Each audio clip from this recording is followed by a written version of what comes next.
Good morning to all of you. आज हम लोग भूगोल के एक नया सेक्शन शुरुआत करने जा रहे हैं जिसका नाम है भौगोलिक चिंतन। इस भाग में हम लोग देखेंगे कि भूगोल का विकास किस ढंग से हुआ है या प्राचीन काल से लेकर के वर्तमान समय तक जो भूगोल में कैसे कैसे विकास हुआ या कैसे कैसे में पैराडाइम चेंज हुआ उसके बारे में हम लोग अध्ययन करते हैं। अध्ययन के सुविधा के अनुसार या जो भूगोल में प्रगति हुई है उसके आधार बना करके हम लोग इस भाग को लगभग 7 खंडों में विभाजित किए हैं। जो पहला खंड है प्राचीन काल से नवीनतम तक है। जो पहला खंड है वो शास्त्रीय काल के नाम से जानते हैं, जो कि 600 ईसा पूर्व से लेकर के 300 ईसा तक के जो समय है उसको कहा जाता है। इस काल में जो शास्त्रीय काल है उसमें 2 साम्राज्यों के ज़्यादा योगदान रहे हैं, जिसमें यूनानी काल है और दूसरा रोमन काल है। यूनानी काल को जो शास्त्रीय काल है इस काल को यूनानी काल का स्वर्ण काल माना जाता था, क्योंकि विशेष रूप से यूनान में ही सबसे ज़्यादा इस काल में भूगोल में विकास हुआ। चूँकि जो यूनान है उसका जो भौगोलिक स्थिति थी काफ़ी अनुकूल थी भौगोलिक सब परीक्षण के लिए, क्योंकि एजियन सागर से लेकर के जो काला सागर है वहाँ तक जो क्षेत्र था उसमें जो भूगोल के लिए एक केंद्र के रूप में ही कार्य करता था। और जो मिलेटस था एक बहुत बड़ा केंद्र के रूप में, जो भौगोलिक अन्वेषण से संबंधित केंद्र था उसके रूप में कार्य करता था। इसके साथ साथ जो सिकंदरिया था या अलेक्जेंड्रिया था वो भी पुस्तकालय और संग्रहालय होने के कारण से इन सब जो ग्रंथों का संग्रहण में काफ़ी योगदान मिलता था या उसको अध्ययन के लिए भी काफ़ी इसमें योगदान मिलता था। इस काल में विशेष रूप से मानचित्र चित्रकला पर, प्रादेशिक भूगोल पे और भौतिक भूगोल और खगोल शास्त्र में विशेष रूप से इसमें ज़्यादा विकास हुआ है। इसमें जो मुख्य भूगोलवेत्ता थे होमर थे, थेल्स थे, एनाक्सिमेंडर थे, हिकेटियस थे, एराटोस्थनीज थे। ठीक है, इसके साथ इसमें प्लेटो, अरस्तु, थियोफ्रेट्स इत्यादि विद्वान थे। इन्होंने जो होमर थे इन्हें इलियड ओडिसी नाम के एक जो भूगोल ग्रंथ लिखे थे जिसमें प्रादेशिक भूगोल के उसमें स्थान का महत्व दिया गया था। इसमें जो होमर थे जो चारों तरफ से हवाएं आने वाली हवाएं हैं उसका भी नामकरण किए थे, इसका भी उसमें जिक्र किया गया था। जो थेल्स और एनाक्सिमेंडर थे इन लोग गणितीय भूगोल में काफ़ी ज़्यादा योगदान रहा है। इन्होंने जो गणितीय भूगोल का संस्थापक ही कहा जाता था। जो एनाक्सिमेंडर है नोमोन का आविष्कार किए थे, जो कि एक नापने का यंत्र होता था। ठीक है, इसके साथ जो हिकेटियस थे पूरे जो ग्लोब है या पृथ्वी को 360 डिग्री में बांटने का प्रयास किए थे और ये बताए थे कि 1 घंटा 15 मिनट में गुजरता है। ठीक है, 15 मिनट को 1 घंटे में उसको विभाजित किए थे। 1 घंटे का मैंने आधार बना करके कि 1 घंटे में 15 डिग्री तक पृथ्वी का घूमती है। हेरोडोटस थे, ये इतिहास के जन्मदाता माने जाते हैं और इनका ज़्यादा योगदान रहा है इतिहास को जो विकसित कर, विशेष भौतिक भूगोल और ऐतिहासिक भूगोल में इनका योगदान रहा। इनका मानना ये था कि इतिहास को भौगोलिक दृष्टि से अध्ययन करना चाहिए और भूगोल को ऐतिहासिक परिप्रेक्ष्य में अध्ययन करना चाहिए। प्लेटो और अरस्तु भी एक फिलोसफर भी थे, साथ साथ भूगोल में भी इनका काफ़ी योगदान रहा है। इन्होंने प्लेटो थे ये पृथ्वी को गोलाकार माने थे, जबकि अभी तक इसको एक तस्तरी नुमा माना जाता था। पृथ्वी को तस्तरी नुमा माना जाता था, लेकिन प्लेटो पहली बार पृथ्वी को एक गोलाकार माने, लेकिन इसका कोई तर्क नहीं दिए, केवल ऐसे गोलाकार माने। थियोफ्रेट्स थे, ये वनस्पत भूगोल के जन्मदाता थे या जीव भूगोल के जन्मदाता माने जाते हैं। ठीक है, इसमें इनका काफ़ी ज़्यादा योगदान रहा। इसके अतिरिक्त इराटोस्थनीज, पॉलीबियस, हिपार्कस, प्लोटिनोस ने ये भी भूगोल में काफ़ी ज़्यादा योगदान दिए हैं। विशेष रूप से भौतिक भूगोल में इनका योगदान काफ़ी ज़्यादा रहा है। ठीक है, ये हिपार्कस थे, ये इनका योगदान जो मानचित्र भूगोलवेत्ता के रूप में इनको जाना जाता था। इसके बाद से जो दूसरा जो समय था उसमें रोमन काल, जो यूनानी काल के समाप्त होने के पश्चात और जो यूनानी काल जब पतन हो गया तो धीरे धीरे रोमन काल का उत्थान हुआ और काफ़ी ये विस्तृत हुआ। रोमन काल में भी काफ़ी ज़्यादा भूगोल में विकास हुआ, क्योंकि रोम का क्षेत्र थे ये भी काफ़ी एक तो विस्तृत थे, एशिया माइनर से लेकर के यूरोप तक का भी इसका क्षेत्र था। और वो जो चूँकि रेगिस्तानी एरिया था इसलिए आसमान अक्सर साफ हुआ करता था, इसलिए खगोल शास्त्र में इनका ज़्यादा योगदान रहा है। इसके अतिरिक्त भौतिक भूगोल में, प्रादेशिक भूगोल में इनका भी ज़्यादा योगदान रहा है। इनके जो मुख्य भूगोलवेता थे स्ट्रेबो थे, टॉलमी थे, और पोम्पोनियस मेला थे और प्लिनी थे। ठीक है, ये लोग भी प्रादेशिक भूगोलवेता के रूप में स्ट्रेबो हैं तो जाने जाते थे। इनका एक बुक था इंसाइक्लोपीडिया और इंट्रोडक्शन टू इंसाइक्लोपीडिया, ये भी काफ़ी इम्पोर्टेंट बुक है। टॉलमी का योगदान विशेष रूप से मानचित्र कला के लिए भी जाना जाता है, और ये मापक के आधार पर मानचित्र बनाने का कार्य किए थे। पोम्पोनियस मेला जो कि एक भौतिक भूगोलवेता थे, भौतिक भूगोल में इनका भी ज़्यादा योगदान रहा है। ठीक है, इसके बाद से आता है अंधकार युग। अंधकार युग 300 से ईस्वी से लेकर के और 1200 ईस्वी तक का जो काल होता है इसको अंधकार युग माना जाता है। इस समय का काल ऐसा था कि जो रोमन साम्राज्य और यूनान साम्राज्य दोनों का पतन हो चुका था, चर्च का बोलबाला काफ़ी ज़्यादा हो गया था, हर चीज़ों पर धर्म का प्रभाव काफ़ी ज़्यादा पड़ता था। बाइबिल के अनुसार यदि सब कुछ किसी चीज़ को आकलन किया जाता है, यदि बाइबिल के अनुसार यदि वो चीज़ सही है तो उसको मान्यता दिया जाता था, अन्यथा मान्यता नहीं दिया जाता था। यही कारण है कि भूगोल में इस काल में विकास काफ़ी कम हुआ। ठीक है, तो इस समय जो अंधकार युग था इसको डार्क एज या अंधे युग के भी नाम से जानते थे। 700 ईस्वी के पश्चात 700 से लेकर 1400 का जो काल था वो अरबों का काल था। ठीक है, अरब भूगोलवेताओं को इसमें काफ़ी योगदान रहा है। ये भी अंधे युग के भी समय में ही अंतर्गत ही इसको भी रखा गया है। इसमें जो मुख्य भूगोलवेता थे इब्न हौकल थे, इब्न सीना थे, अल मसूदी थे, अल बरूनी थे, अल इदरीसी, अल इब्न बतूता और इब्न खालदून थे। इन लोग का भी योगदान विशेष रूप से जो इब्न हौकल थे जलवायु भूगोलवेता के रूप में जाने जाते थे। इब्न सीना, अल मसूदी और भी भौतिक भूगोलवेता के रूप में जाने जाते थे। इनका काम जैसे अल मसूदी है, ये जो मानसूनी जलवायु है इसका भी वर्णन किए थे और अपने प्रेक्षण में बताए थे, जो कि सटीकता के काफ़ी निकट था। ठीक है, अल बरूनी भी थे, ये भी इनको भी भौतिक भूगोल में काफ़ी ज़्यादा योगदान रहा है, विशेष रूप से जो मानचित्र निर्माण में भी इनका भी योगदान रहा है। इब्न बतूता थे, ये भी एक तरह से ये प्रथम नियतवादी इसको माना जाता है।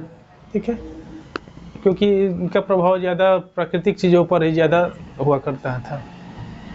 ठीक है, अध्ययन में प्राकृतिक चीज़ों का ज़्यादा महत्व देते थे। इसके बाद से जो समय है पुनर्जागरण का काल, पुनर्जागरण काल जो कि 1250 से लेकर के जो 1700 ईस्वी तक का काल माना जाता है पुनर्जागरण काल। पुनर्जागरण काल, इस काल में धीरे धीरे जो धर्म का प्रभाव था काफ़ी कम होने लगा और जो तर्क को ज़्यादा समावेश किया जाने लगा या तर्क से संबंधित चीज़ों पर बढ़ावा दिया जाने लगा। ठीक है, तो ये पुनर्जागरण काल, इसको पुनरुत्थान काल भी संज्ञा दिया जाता है या अन्वेषण का भी काल माना जाता है, क्योंकि इस काल में काफ़ी ज़्यादा खोज हुई थी, अन्वेषण हुआ था, यात्राएं बहुत ज़्यादा हुई थी, तो इस वजह से इसको अन्वेषण का काल भी माना जाता था। इसमें जो मुख्य विद्वान थे लोग वो मार्को पोलो थे, कोलंबस थे, अमेरिको वेस्पुस्की थे, वास्को डी गामा थे, मैगलेन थे, कोपरनिकस थे, केपलर थे और कैप्टन कुक इत्यादि विद्वान थे।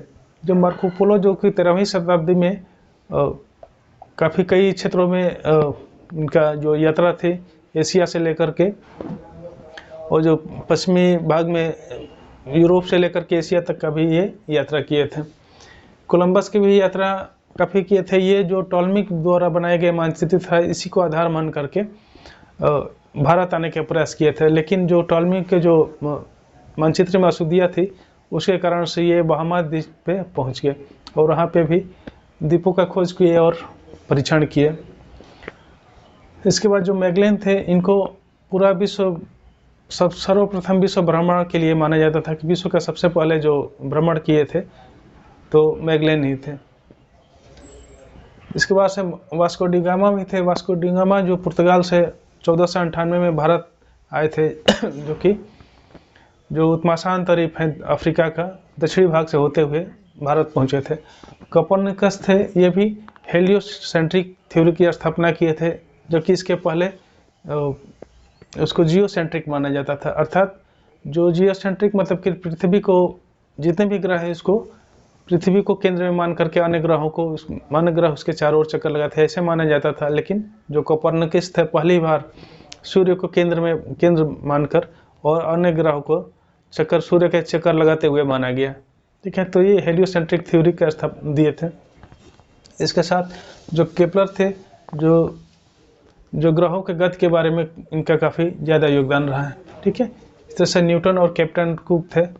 न्यूटन भी गुरुत्वाकर्षण का सिद्धांत को उसी में प्रतिपादित किए थे। कैप्टन कुक थे जो ऑस्ट्रेलिया है, ऑस्ट्रेलिया को जो कई द्वीप हैं उसका भी खोज करने का प्रयास किए थे। इसके बाद से जो काल आता है शास्त्रीय काल के नाम से जानते हैं, जो कि 17वीं और 18वीं शताब्दी को समय को माना जाता है। इसमें क्लूवेरियस और वेरेनियस नाम के दो महत्वपूर्ण विद्वान थे। इनका भी योगदान इसमें काफ़ी ज़्यादा रहा। क्लूवेरियस ये भी एक बुक लिखे थे जिसमें इनसाइक्लोपीडिया ऑफ ज्योग्राफी करके एक बुक था। ये काफ़ी महत्वपूर्ण बुक था जो कि प्रादेशिक भूगोल का एक आदर्श किताब माना जाता था। ठीक है, इसके बाद से वेरेनियस थे जो कि द्वैतवाद के जन्मदाता माने जाते हैं। द्वैतवाद मतलब कि सामान्य भूगोल और विशिष्ट भूगोल के रूप में अध्ययन करने के लिए माना जाता है। एक बुक लिखे थे, इनका सामान्य भूगोल के भी नाम से जाना जाता है। उसमें भी एक जो दूसरा पार्ट है उसका विशिष्ट भूगोल के भी नाम से जाना जाता था। यह भी प्रादेशिक भूगोल का एक महत्वपूर्ण बुक माना जाता है। इसके बाद जब 18वीं शताब्दी में इमैनुअल कांट, बुइसिंग, बुआचे, गेटरर, होमियर और एक रशियन वैज्ञानिक थे लोमोजो, इनका भी काफ़ी ज़्यादा योगदान रहा है। जो 18वीं शताब्दी में इमैनुअल कांट थे, इमैनुअल कांट जो भूगोल को एक दार्शनिक आधार देने का प्रयास किए थे। जो दार्शनिक आधार के कारण से भूगोल में काफ़ी उसका अस्तित्व में ज़्यादा उत्थान हुआ। इसके साथ बुइसिंग, बुआचे और गेटरर थे। ये लोग शुद्ध भूगोल के प्रवर्तक थे या समर्थक थे। इन लोगों का मानना यह था कि कोई भी क्षेत्र का यदि सीमांकन किया जाए तो उसमें मुख्य आधार उसको जो प्राकृतिक चीज़ों को ही बना करके करना चाहिए। ठीक है, तो ये बुइसिंग का काम था। अगला है आधुनिक काल। आधुनिक काल विशेष रूप से 18वीं शताब्दी को में माना जाता है। humboldt और रिटर मुख्य रूप से दो विद्वान थे। इन लोगों का ये मानना था कि आधुनिक भूगोल के प्रारंभिक काल माना जाता था। ये भूगोल में काफ़ी ज़्यादा योगदान दिए थे humboldt और रिटर। humboldt का आगमनात्मक विधि से अध्ययन करने का प्रयास किए थे, जबकि जो रिटर थे निगमनात्मक पद्धति से अध्ययन करने का प्रयास किया था भूगोल को। भूगोल तो humboldt थे तो वो क्षेत्र में जाकर के अध्ययन करने का प्रयास करते थे और कई जगह पे लगभग 90,000 किलोमीटर तक की यात्रा भी किए थे, जो कि ओरिनोको बेसिन से लेकर के अमेजन बेसिन तक जाकर के यात्रा किए थे। वहाँ पे कई खोजें भी किए थे। रिटर थे तो ये एक आर्मचेयर जोग्राफर थे। आर्मचेयर मतलब कि क्षेत्र में न जा करके एक कमरे में बैठ करके या एक जगह पर रह करके ही अध्ययन करने का प्रयास किए थे। ठीक है, तो ये इन लोगों का योगदान काफ़ी ज़्यादा रहा है। हम लोग आगे जो क्लास होगा उसमें हम लोग काफ़ी डिटेल में इन लोगों के बारे में पढ़ेंगे। इन लोगों का काफ़ी योगदान रहा और कई बुक भी लिखे थे। जैसे कि humboldt हैं तो कॉस्मोस नाम के एक ग्रंथ लिखे थे जो कि बहुत ही प्रसिद्ध किताब हुई थी, जो कि अन्य कई जोग्राफर के लिए एक आधार बना था। अब आता है जो भौगोलिक संप्रदाय, जो 18वीं शताब्दी 19वीं शताब्दी में लगभग 1870 के पश्चात से कई क्षेत्रों में अलग अलग संप्रदायों का विकास हुआ। संप्रदाय मतलब कि विचारधारा से संबंधित जो भूगोल के जो मूल दर्शन थे उसमें भी अलग अलग जगह पर अलग अलग विचारधाराओं का विकास हुआ, जिसमें जो सबसे पहले जर्मन संप्रदाय का विकास हुआ। जर्मनी में जर्मन संप्रदाय का विकास हुआ जिसमें humboldt, रिटर, रेटजल, रिस्टोफेन, हेटनर, पेंक, वांथेन्यून, क्रिस्टोलर इत्यादि विद्वान थे। ठीक है, ये विद्वान थे, इन लोगों का भी काफ़ी ज़्यादा इसमें योगदान रहा। इन लोग के विशेष रूप से ये नियतिवादी विचारधारा में विश्वास करते थे। नियतिवादी मतलब कि प्रकृति के प्रभाव मानव से कहीं ज़्यादा होता है और मानव का जो क्रियाकलाप होता है प्रकृति द्वारा ही निर्धारित होता है। इस टाइप का ये लोग विचारधारा से संबंधित थे। ठीक है, इसके बारे में हम लोग डिटेल में अध्ययन करेंगे आगे आने वाले क्लास में। एक एक भूगोलवेताओं के बारे में अध्ययन करेंगे। काफ़ी ये इम्पोर्टेंट है और इनका योगदान भी काफ़ी ज़्यादा है। इसके बाद से आते हैं फ्रांसीसी विचारधारा। फ्रांसीसी विचारधारा, इसमें मुख्य जो भूगोलवेता थे इसमें ब्लास, ब्रुन्स, डिमांजिया, रेकलेस, लिप्ले, ब्लेंचर्ड, मर्टोनी और एंसेल ब्रुन्स इत्यादि भी विद्वान थे। इन लोगों का भी काफ़ी ज़्यादा योगदान रहा है। ये जो फ्रांसीसी संप्रदाय था विशेष रूप से ये संभववादी विचारधारा का समर्थक था। संभववादी मतलब कि ये इसमें जो मानव है, मानव को ज़्यादा महत्व दिया गया था और मानव के प्रकृति पे एक तरह से नियंत्रण करता ही माना गया था। ठीक है, कि प्रकृति का बहुत कोई महत्व नहीं है, जबकि मानव अपने क्रियाकलापों या अपने तकनीक के द्वारा अपने अनुसार सुविधा अनुसार व्यवस्थित कर सकता है उसको। ठीक है, तो इस प्रकार के जो विचारधारा दिए गए थे फ्रांसीसी संप्रदाय में दिए थे। अमेरिकन संप्रदाय विशेष रूप से ये लोकेशनल एनालिसिस नाम से ये विचारधारा पे ज़्यादा समर्थक थे। ये लोग क्षेत्र को अध्ययन पे ज़्यादा महत्व देते थे और उसके जो विभिन्नता है इसको जानने का प्रयास करते थे। इसमें जो मुख्य विद्वान थे गुयोट थे, पार्किंसन मार्श थे, डेविस थे, जेफरसन थे, सैम्पुल थे, हंटिंगटन थे, बोमेन थे, टेलर, कार्ल सावर, वेरोज, हर्टफोन इत्यादि विद्वान थे। गोयट और पार्किंसन मार्श का जो मुख्य योगदान था ये भौतिक भूगोल में ज़्यादा था। डेविस का भी, जो कि अपवर्तन चक्र के हम लोग नाम से जानते हैं, भौतिक भूगोल में भी काफ़ी योगदान था। जेफरसन, जिसके मानव भूगोल में इनका योगदान था, मानव को केंद्र में बना करके अध्ययन करते थे। हंटिंगटन, जो कि एक नियतिवादी विचारधारा के समर्थक थे। ठीक है, टेलर भी शुरू में नियतिवादी विचारधारा के संभववादी थे, लेकिन बाद में चल के नियतिवादी के रूप में परिवर्तित हो गए। इसके पश्चात कार्ल सावर थे, बैरोज जो कि पारिस्थितिकी के रूप में जाने जाते थे। इनका एक किताब था जो पारिस्थितिकी से संबंधित ही था। हर्टफोन थे, इनका भी ये भी काफ़ी भूगोल में इनका भी ज़्यादा योगदान रहा है। ठीक है, नेचर, ये एक किताब लिखे थे नेचर ऑफ ज्योग्राफी, ये काफ़ी प्रसिद्ध बुक हुई थी। इसके बाद से ब्रिटिश संप्रदाय आता है। ब्रिटिश में Mackinder, Herbertson, stamp, Haggett, सोरले, गिडिस, Buchanan इत्यादि सब विद्वान थे। ये विशेष रूप से मैकिंडर एक राजनीतिक भूगोलवेता थे जिसमें हृदय स्थल सिद्धांत का प्रतिपादन किया था, जो कि एक विश्व जो राजनीति में काफ़ी एक दिशा देने का प्रयास किया। हर्बर्टसन थे, ये प्राकृतिक प्रदेशों का विभाजन किया, जो कि पूरे विश्व को 15 प्राकृतिक भागों में विभाजित किया था। इसके बाद से स्टाम्प थे, हैगेट, सोरले इत्यादि, इन लोग भी बहुत ज़्यादा योगदान दिया। लोकेशनल एनालिसिस से संबंधित कई कार्य किए हैं। ठीक है, इसके आगे आने वाले चैप्टर में हम लोग एक एक डिटेल देखेंगे। इसके बाद से सोवियत संप्रदाय भी, इसमें भी इन लोगों का योगदान, सोवियत संप्रदाय का विशेष रूप से भौतिक भूगोल में काफ़ी ज़्यादा योगदान रहा है। विशेष रूप से जो जियोमॉर्फोलॉजी में और जो मृदा भूगोल है उसमें काफ़ी ज़्यादा इसमें योगदान रहा है। ठीक है, मृदा संबंधित काफ़ी ज़्यादा ये लोग कार्य किए हैं। 1950 के बाद से भूगोल में विकास को हम लोग देखते हैं। जब 1950 विशेष रूप से जो द्वितीय विश्व युद्ध के पश्चात कई तरह से स्थितियाँ परिस्थितियों में परिवर्तन हुआ और कई तरह की विचारधाराओं का भी सामने आया। कई तरह से विचारधारा, विशेष रूप से जो भूगोल में मात्रात्मक क्रांति की उत्पत्ति मतलब अस्तित्व में आया। जितने भी भूगोल से संबंधित कार्य किए जा रहे थे उसको एक सिद्धांत के रूप में परिवर्तित करने का प्रयास किया जाने लगा, या डिजिटली करने का प्रयास किया जाने लगा। ठीक है, तो उसको मात्रात्मक क्रांति के नाम से हम लोग या सांख्यिकी विधियों का प्रयोग किए जाने लगा। इस वजह से मात्रात्मक क्रांति के नाम से भी हम लोग इसको जानते थे। उसके बाद से व्यवहारवादी भूगोल एक दर्शन के रूप में आया। उसके बाद से मानवतावादी आया, कल्याणपरक है। इन सब चीज़ों को लगभग जो उपागम है उसको मानव को केंद्र में बना करके या मानव कल्याण के लिए किसी चीज़ का अध्ययन के दृष्टि से इसको देखा जाता था।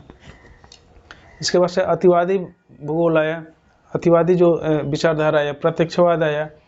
ठीक है, तो ये बहुत ज़्यादा मतलब कि अतिवादी जो विचारधारा था काफ़ी ज़्यादा उसमें समाज को परिवर्तित करने का प्रयास किया जाता है। इसमें मार्क्सवादी जो विचारधारा तक काफ़ी इसमें ज़्यादा प्रभाव था अतिवादी में।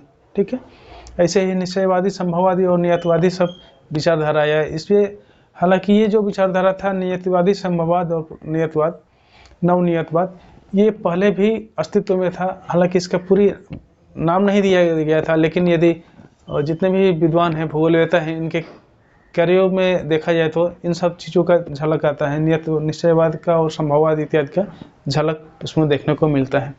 केवल इसमें नाम अस्तित्व में नहीं आया था, इस वजह से इसके बारे में इधर कुछ नहीं कहा गया था। ठीक है, नहीं तो अल-मसूदी, अल-बुरूनी, अल-इदरीसी ये लोग थे। इन लोगों का जो कार्य था इसमें नियतवादी विचारधारा का जो समावेश था। ठीक है, इसके बाद से प्रसंभववाद आया। प्रसंभव जैसे कि इसमें माना जाता था, ये सारे क्रम में ही है। जिस ढंग से प्रसंभववाद है, इसको इसमें माना जाता था कि प्रकृति है कई प्रकार की संभावनाएं प्रस्तुत करती हैं। उसमें भी जो संभावनाएं होती हैं कुछ संभावनाओं से ज़्यादा बेहतर होती हैं। मानव अपने तकनीकी द्वारा या ज्ञान द्वारा उस संभावनाओं का कौन सा उपयोग करता है वो उसके ऊपर निर्भर करता है। इससे संबंधित ये जो विचारधारा था या दर्शन था। ठीक है, प्रसंभववाद। इसके बाद से अन्य और कई भी इसमें लिखा नहीं गया है, इसमें अन्य कई भी मैंने विचारधारा भी आए।